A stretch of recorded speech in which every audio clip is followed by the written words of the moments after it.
Mes amis, je voudrais un peu parler de l'affaire Ronsard Malonda Ngimbi, car c'est ce qui est à la page en République démocratisée du Congo.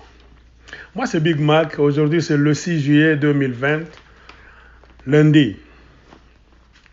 Quand vous ouvrez les journaux en République démocratique du Congo, soit sur l'Internet, les vidéos que les gens font, les débats, ça tourne autour d'un seul nom.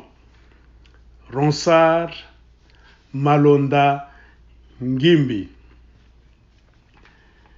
qui vient d'être choisi par l'Assemblée nationale dirigée par Janine Mabunda, que c'est lui qui est maintenant le président de la CENI, donc la Commission électorale nationale indépendante du Congo. Et cela a chauffé la tête de beaucoup de gens. Pourquoi? Parce que selon ce qui s'est passé à l'Assemblée, le choix n'a pas été démocratique.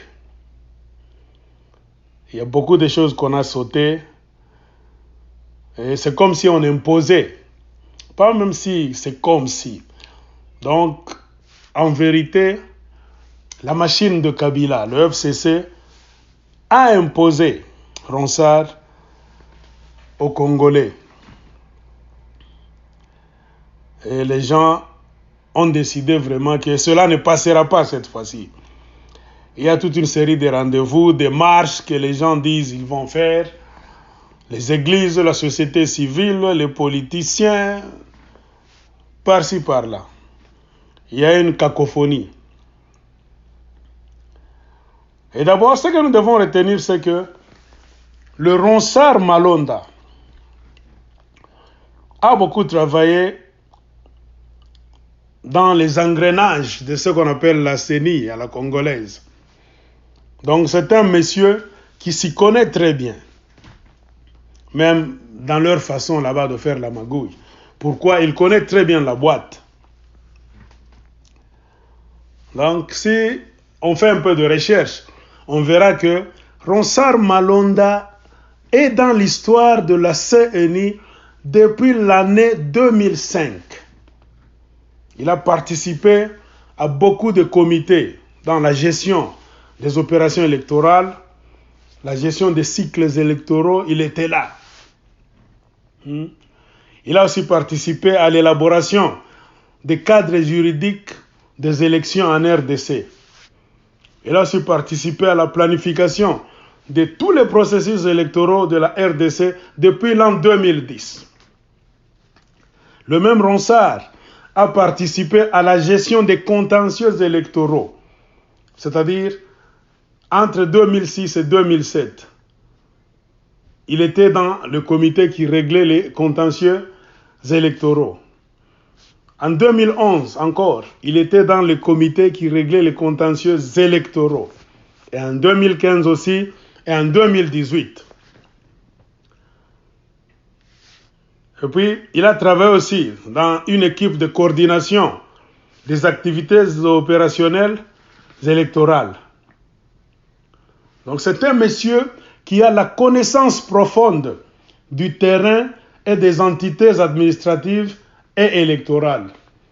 C'est-à-dire, monsieur Ronsard, quand vous lui donnez la carte de la République démocratique du Congo, les 26 provinces, selon le nouveau découpage, Ronsard connaît très bien là où il faut placer tel ou tel bureau, ce qu'il faut faire pour que les choses aillent jusqu'à la fin, selon bien sûr la formation qu'il a reçue. Comme je l'ai dit, Ronsard Malonda a fait partie, a pris part à beaucoup de comités de la machine appelée CENI. Donc dans les chambres et chambrettes de la CENI, Ronsard Malonda ne peut jamais se perdre là-bas. Il sait par où commencer et par où finir, selon bien sûr la volonté de sa hiérarchie. Je vous ai parlé qu'en 2006, 2007, 2011, 2015 et 2018, il était parmi les gens qui influençaient donc la direction qu'allaient prendre donc les élections, la finale. Donc c'est-à-dire, si Kabila a réussi à tricher en 2007, Ronsard Malonda sait, il était témoin, il était là. En 2011, Malonda était là. Fin 2015, toutes les tractations qui se faisaient, il était là. Et pendant les élections de 2018, même avant les élections, l'achat des machines, tout ça, le processus, tout ça pour vouloir voler, Ronsard Malonda faisait partie du comité. Et en 2018, il a aidé à écarter le vainqueur, Martin Fayulu, selon bien sûr les ordres de la Kabylie, le FCC, pour donner la victoire de Mafia Aki à Félix Tshilombo. Et ce qui est un peu rigolo, et c'est ça même le titre de mon audio, on voit maintenant que l'UDPS aujourd'hui se retrouve devant le fait accompli. Cela me rappelle l'histoire d'un voleur volé, ou bien un voleur qui a peur d'être volé. Et souvent, mes chers amis, si vous remarquez, quand on vole une chose, un voleur vole une chose, il pense que c'est normal. Il pense toujours qu'il le mérite. Il peut aller l'utiliser, le vendre, patati patata. Et maintenant, si on vient voler la chose que le voleur a volée, vous verrez que le voleur regrette plus que même le propriétaire. Celui à qui la chose appartient. C'est la position dans laquelle l'UDPS se trouve aujourd'hui. C'est-à-dire, Muyibi, Azon Dimate, Bayi Baye, Biloko Oya Ibaki. C'est ça la position de l'UDPS.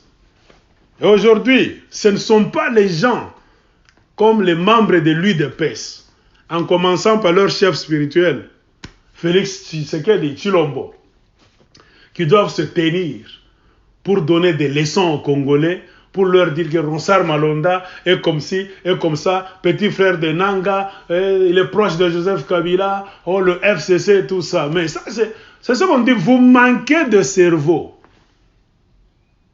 On vous dit toujours, il y a la loi de la nature. Trompez, trompez, mentez, mentez, il en restera toujours quelque chose. Ce que vous semez, c'est ce que vous allez récolter. Et qui sème le vent récolte la tempête. C'est la loi de la nature. L'effet boomerang. Toute action, toute pensée que nous lançons dans cette vie, dans ce monde de Dieu, ça va partir. Mais tôt ou tard, ça doit nous revenir selon que la pensée était positive, l'action était positive, ou bien la pensée et l'action étaient négatives. Vous avez semé le mensonge, messieurs de l'UDPS. Vous avez semé la corruption. Vous avez semé donc tout ce qui est négatif. Pourquoi? Parce que vous vous aimez tellement tant. Avec votre gourou, Félix Tshisekedi. Donc vous avez chamboulé l'avenir du peuple congolais.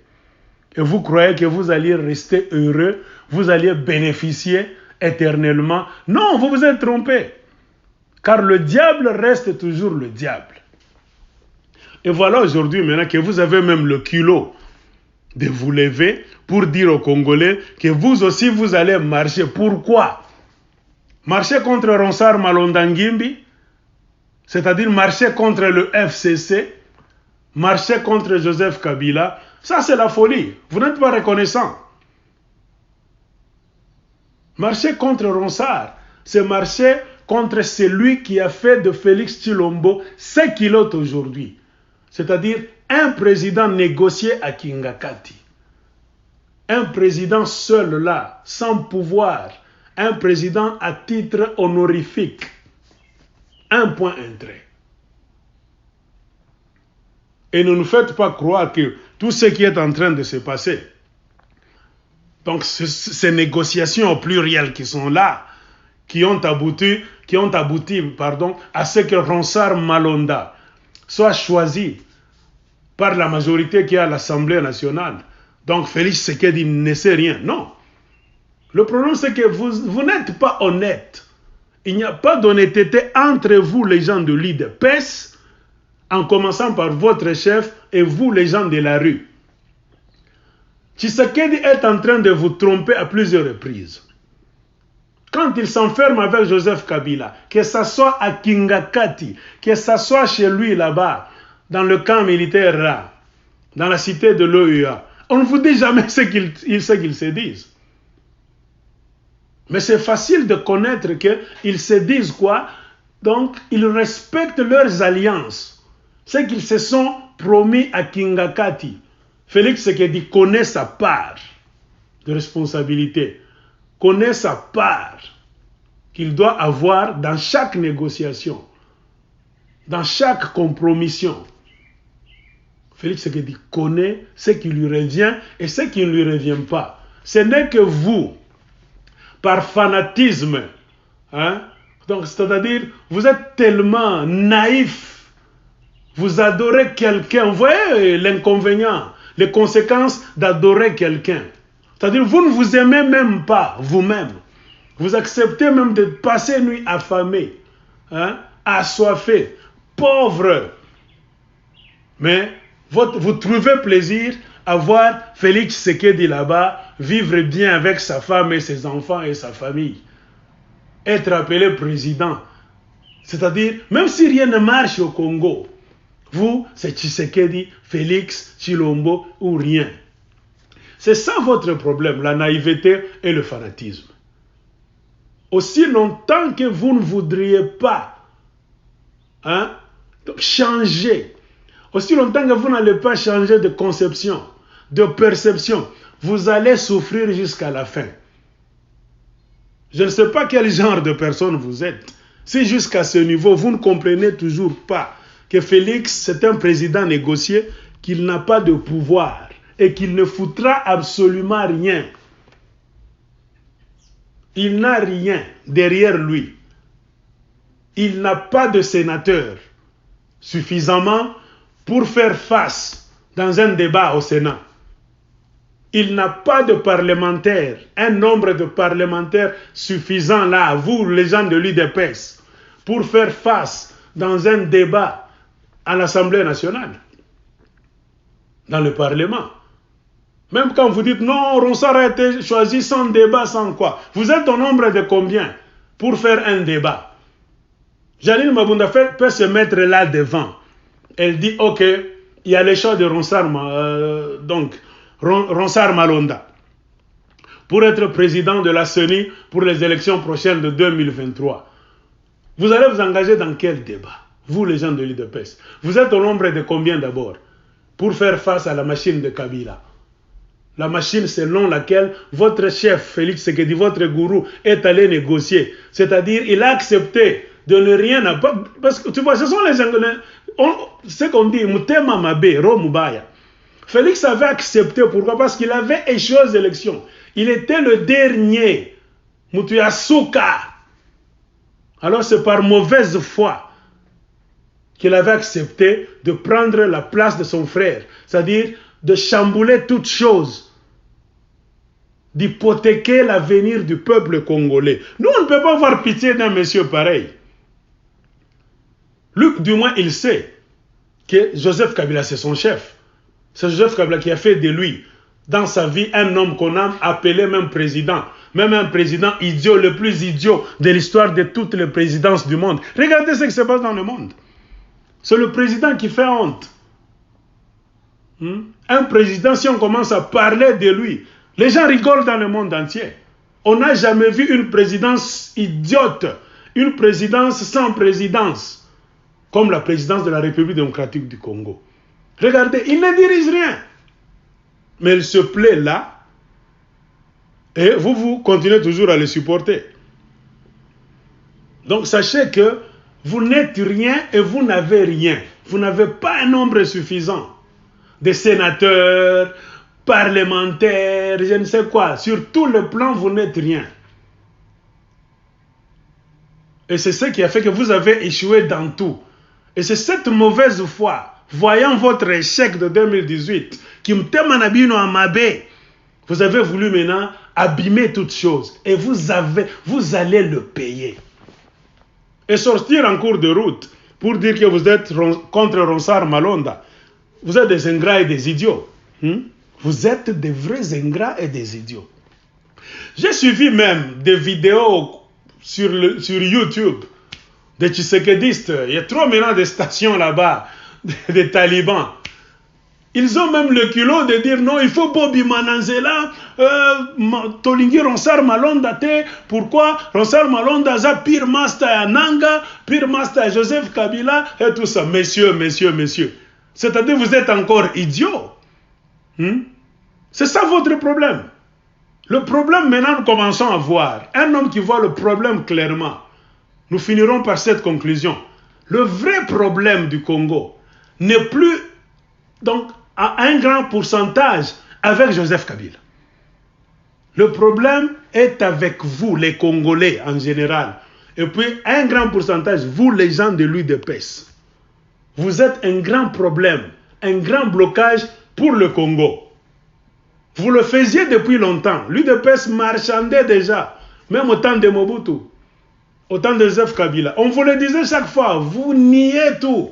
Maintenant, Joseph Kabila, le mérite de Joseph Kabila, c'est qu'il vous a mis à nu, au clair. Il vous a exposé à la face de tous les Congolais et à la face du monde entier. Montrant tout le monde qui regardait les gens. Miibi, ils veulent manger dans le noir. Ne crois pas que Joseph Kabila raisonne comme Mobutu. Mobutu est mort, il est parti, il vous a même laissé le temps là sans vous exposer. Joseph Kabila va vous exposer, non, va vous humilier. C'est ça sa philosophie. Jusqu'à ce que vous allez même marcher nu. Il n'aura pas pitié de vous, ces messieurs-là. On vous avait dit, c'est pour cela on disait, il faut que ces messieurs-là partent. Qu'il n'ait aucune parcelle de pouvoir en République démocratique du Congo. Parce que Joseph représente tout ce qu'on se disait entre nous et vous, le mal. C'est-à-dire, il n'a pas pitié. Quand il s'agit de broyer, il broie sérieusement. Vous n'avez pas voulu nous écouter. Vous avez fait vos histoires là-bas. Pas même vous, votre chef a fait ça. Et vous, en fanatique seulement qui ne bénéficie de rien, vous l'avez accompagné dans vos bêtises. Oui, ça montre combien vous êtes malhonnête de voir aujourd'hui un Tshisekediste, partout où vous êtes, que ce soit à la radio, à la télévision, sur Facebook, sur YouTube, vous voir faire des vidéos pour vous lever contre celui qui a fait de vous ce que vous êtes aujourd'hui, vous êtes malade. Vous êtes malade. C'est-à-dire vous prenez aussi les Congolais comme des idiots.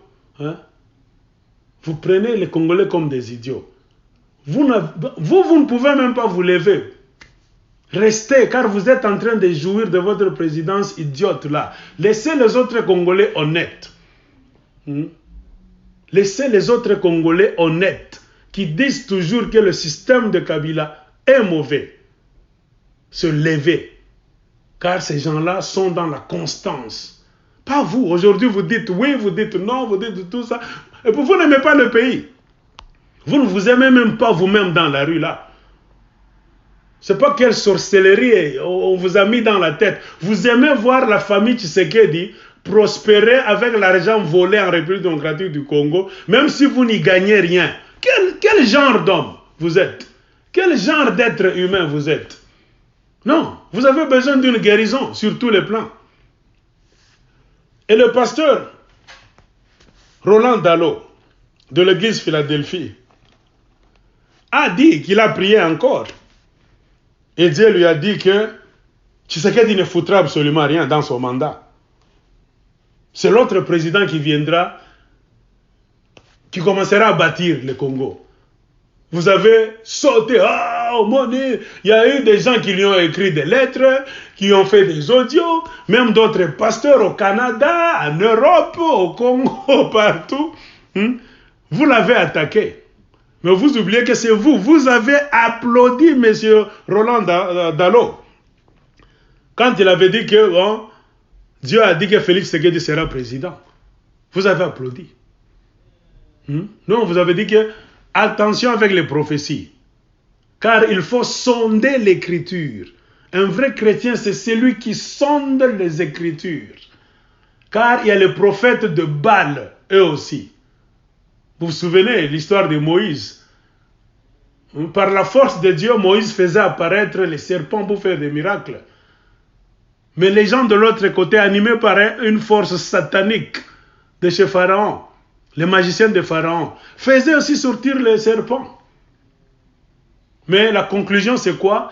Dieu reste toujours le plus fort.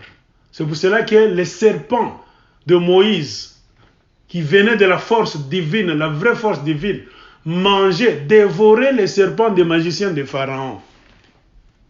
C'est de même avec votre présidence, de Félix Tshisekedi. Vous n'avez pas de force comme les serpents de Pharaon. On doit vous manger dans tout ce que vous faites. Remarquez que depuis Félix Tshisekedi est là. C'est comme une photo au mur là. Il ne fait absolument rien. On ne fait qu'en train de le manger. Pourquoi? Parce qu'il est là par la force négative, la force du mensonge, la force satanique, le vol, la malhonnêteté. Mutema Mabe, Kimuyibi. Dieu, ce n'est pas un Dieu de voleurs, le Dieu que nous connaissons. Le Dieu que nous connaissons, ce n'est pas le Dieu de la malhonnêteté. Ce n'est pas le Dieu de la tricherie. Ce n'est pas le Dieu de l'orgueil. Car vous avez tout ça en vous, vous avec votre maître. C'est pour cela qu'on dit l'orgueil précède quoi? La chute. Vous êtes en train d'aller de chute en chute. Pourquoi? Parce que depuis le commencement, vous êtes les enfants du diable. Les enfants du mensonge. Les enfants de tout ce qui est négatif. Regardez cette opération des élections au Congo. Depuis le commencement là, vous avez commencé par le mensonge et Dieu est en train de vous exposer. Oh, Kimbangu avait dit, après Joseph Kabila, celui qui viendra, c'est Félix Tshisekedi. C'est quand le Congo va se relever. Kimbangu avait dit. Non, vous avez dit non. Regardez bien vos prophéties. Lisez le signe des temps. Ce n'est pas ce que Kimbangu avait dit. Remarquez, Félix est là. Rien ne marche. Alors vous allez nous dire, c'est Kimbangu qui a menti, ou bien c'est vous qui vous mentez chaque fois entre vous. C'est là que se trouve la question. Donc vous voulez que les hommes de Dieu, entre guillemets, puissent commencer toujours à vous dire de bonnes choses qui plaisent à vos oreilles. Cette musique là-bas pour vous plaire. Tout homme de Dieu qui viendra dire, oh Félix Tshisekedi est un ninja, Félix Tshisekedi a dansé, Félix Tshisekedi est grave, Félix Tshisekedi c'est le géant, Félix Tshisekedi c'est comme ça, vous allez applaudir. Mais si un homme de Dieu vient avec une prophétie, un message, un constat qui dit que non, Félix Tshisekedi ne fait rien de bien. Je vois que l'avenir de Félix Tshisekedi au pouvoir, ça ira toujours de catastrophe en catastrophe. Automatiquement, il devient mauvais. J'ai vu même vos soi-disant pasteurs là-bas se lever, défendre le mal. C'est pour cela que je vous dis, vous n'avez pas de pasteur. Nous n'avons pas confiance dans tout ce tas-là des aventuriers qui utilisent la Bible. L'évangile, il y a Foufou Nabilo Kwakolia. C'est comme ça, mes chers amis. On ne connaîtra jamais l'âge d'or avec Chilombo comme président fantaisiste à la tête du Congo. Les preuves sont là. On peut vous les compter là jusqu'à plus de 100. Le pays est envahi maintenant. Il y a trop de groupes là armés au Congo, plus qu'au temps de Joseph Kabila. Il y a beaucoup d'armées au Congo. Hier là, je suivais le notable d'Ituri en train de lancer un message, un cri d'alarme pour demander le secours à Chilombo. Parce que les Sud-Soudanais, quand ils entrent là en Ituri, on vous dit ils tuent, ils brûlent les maisons, ils volent, ils violent. Il y a carnage en Ituri. Mais silence radio. Les Rwandais sont toujours là. Kagame a fait une interview récemment dans Jeune Afrique. Qu'est-ce qu'il a dit? Nous sommes au Congo. Vous dites que nous sommes au Congo. Mais pourquoi est-ce que les autorités du Congo ne s'inquiètent pas? On peut être là, c'est-à-dire avec la bénédiction, l'accord du gouvernement congolais. Alors vous voyez que même les mauvais, les gens comprenez pour les mauvais, les gens qui nous doivent des comptes, vous les avez lavés. Vous avez fait de Kagame un bon type, de Museveni un bon type. Alors automatiquement, tous les péchés de Kagame et de Museveni sont maintenant sur la tête de votre gourou Chilombo. Donc le sang du peuple congolais qui crie, parce que lui, Félix, a lavé les fautes de Kagame, a lavé les fautes de Museveni. Alors, il doit les prendre en charge. C'est-à-dire, tout ce malheur-là est maintenant sur sa tête. Toute cette malédiction que Kagame traînait et Museveni, au lieu de les laisser comme ça pour que nous puissions nous plaindre devant Dieu et devant les hommes, pour que Kagame et Museveni payent avec leurs sponsors en Europe et en Amérique, c'est votre gourou qui dit même devant les micros du monde, dans des interviews, que non, il ne faut pas dire que c'est le Rwanda qui attaque le Congo, parce que le Rwanda est aussi victime des attaques d'autres personnes qui viennent du Congo. Hein? Quel malheur, vraiment. Alors c'est comme ça. Ronsard Malonda, c'est le fruit de la tricherie. Hier et aujourd'hui. Mais hier, il vous a servi, vous. Vous avez applaudi. Et aujourd'hui, le même type est là. C'est aujourd'hui que vous ouvrez les yeux pour dire que Ronsard Malonda est mauvais. Aza pire master Ananga, FCC. Donc vous acceptez indirectement que les résultats que Malonda et son grand frère Nanga ont proclamés n'étaient pas les vrais résultats. Félix Chilombo n'était pas le gagnant des élections de décembre 2018. Hein? Soyons honnêtes. Soyons honnêtes. C'est comme ça. Vous voyez là où le manque de constance vous amène. C'est pour cela que nous vous disons, il ne faut pas vivre comme une feuille d'arbre qu'on souffle partout, qui vole à tout vent. Non. Un homme doit être honnête. Doit reconnaître que le mal reste le mal et le bien reste le bien. Si tu commences avec le bien, continue avec le bien. Et tu verras que tu n'auras pas trop de gymnastique à faire dans ta vie. Tu n'auras pas trop de contradictions. Mais vous êtes chaque fois dans des problèmes, des confusions. Pourquoi? Parce que vous n'êtes pas honnête. Vous vous accommodez toujours avec le mal. Et on vous trouve toujours du côté là où il y a le mensonge, la tricherie, hein, la victimisation, tout ça. Et ce n'est pas bien. On ne peut pas construire le Congo de cette façon-là. Donc laissez les autres Congolais sortir. Car c'est eux qui combattent véritablement pour le Congo. Vous, quand vous sortez, vous ne combattez pas pour le Congo. Vous sortez parce que vous sentez que les mêmes gens qui ont donné le pouvoir à Chilombo hier, donc le FCC et la Kabylie, veulent maintenant lui arracher le pouvoir. Qui lui ont, non pas même le pouvoir. Les gens qui ont donné la présidence honorifique à Chilombo hier veulent reprendre leurs choses. C'est ça la peur que vous avez. Ce n'est pas parce que vous voulez voir les Congolais donc être libérés de ce fardeau, commencer à mieux vivre. Non, vous n'êtes pas là. Vous, ce qui compte, c'est que votre gourou soit bien. Même si vous demeurez dans la pauvreté, la mendicité, tout ça, ça ne vous dit absolument rien. Or, nous les Congolais, les vrais patriotes, nous ne voulons pas ça. Nous ne privilégions pas les hommes. On privilégie les intérêts supérieurs de la nation. On veut voir le Congo et les Congolais être bien. Un politicien doit travailler pour les Congolais. Mais vous voulez que nous, les Congolais, nous puissions nous agenouiller devant votre politicien, votre gourou. Et ça ne va pas marcher. À bon entendeur, salut.